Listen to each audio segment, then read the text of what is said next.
I work for Sphere Studios located in Burbank, California, and senior manager of Big Dome Operations. Big Dome is essentially a studio where we do a lot of research and development for stuff that's going to be going to the Sphere in Vegas.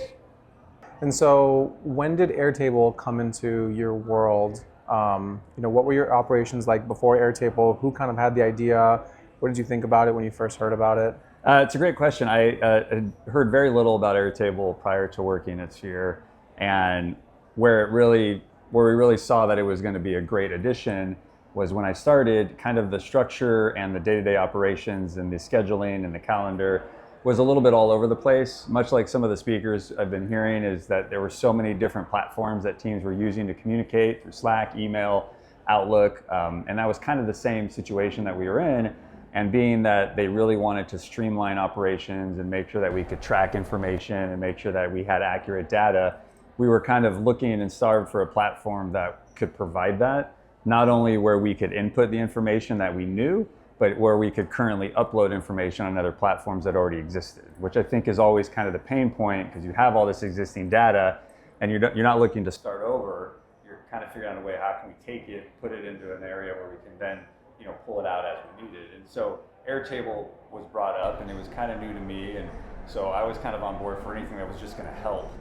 And so one of our product leads, Rebecca, who kind of knew about Airtable as well, had kind of pitched it, and the long and short of it was, once we were able to say, hey, look, here's a platform that does everything we need and is going to take everything we have and put it in a platform where we can definitely utilize it, we were kind of sold. And so that was the first step. And the second step was now sitting down with a team, in this case Optimize, to say, here's where we are, here are the pain points, here's what we're hoping to do, how can you help us?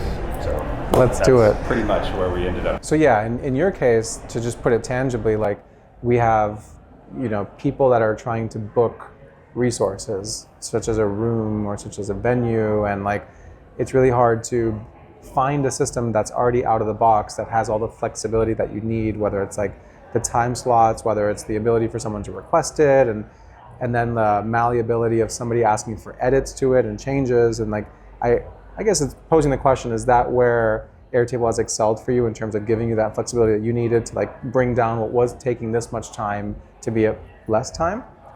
Yeah, I think that sums it up. I mean, simply it's, you don't know what you have, you don't know what you're missing until you actually have it. And that's really what Airtable was, is we knew we needed something, but we didn't know what that something was. And then once we had it, and then we started to get, for lack of better words, get a little greedy, like, oh, it can do this. Oh, it can do this. Oh, wow, it can do that. And then you so much want more, and you start pushing that, not only from us being the user, but also the people who are, contributing to it. You want to make sure that it's user-friendly so that people who maybe aren't as familiar or fluent in Airtable can contribute the information accurately, so that we can then take it and utilize it efficiently. And that's where I think there's a little bit of a learning curve, where we want to make sure we're asking Optimize the right questions and saying, here are the we might have 10 pain points, but what are the priorities? Like, are they these 3 pain points, or are they these 5 pain points? Because even though we'd like to address all of them, we want to prioritize so that not only we benefit from the improvements, but the users are going to benefit from the improvements as well, so that they're able to use it a little bit simpler. And yes, we didn't know exactly what we needed at first. We just knew we needed to consolidate information and find a better way to view it, track it, and input it.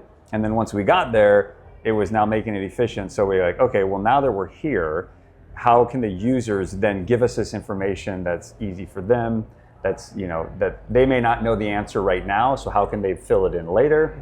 Like those kind of things, because yeah, it's a very fluid environment, and what you might need now could change tomorrow.